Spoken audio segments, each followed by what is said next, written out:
প্রিয়া একদিনই হঠাৎই রোহানের সঙ্গে ধাক্কা খেয়ে পড়ে গেলে তখনই রোহান ভাবে প্রিয়া বলেছিল তাকে, তুমি এবার যদি কিছু না করো আমি কিন্তু আর আমার বাবাকে আটকাতে পারবো না। তখনই প্রিয়া তার পুরনো কথাগুলি মনে করতে থাকে। তখনই সেখান থেকে তার হাজব্যান্ড চলে এসেছে, সে তাই সেখান থেকে দৌড়ে চলে যায়।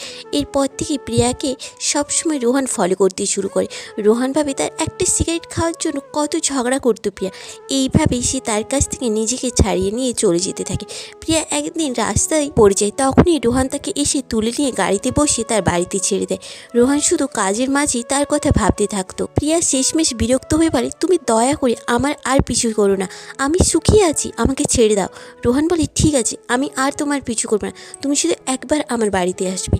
প্রিয়া রাজি হয়ে যায়। সে তার বাড়িতে গিয়ে দেখে রোহান আজ অনেক বড় লোক, একটি বড় ইউটিউবার হয়ে উঠেছে। এতে রোহানের এসে বলে, দেখেছো তো আমি ইউটিউবে কত বড় নাম করেছি, কিন্তু তুমিই আমাকে ছেড়ে চলে গেলো।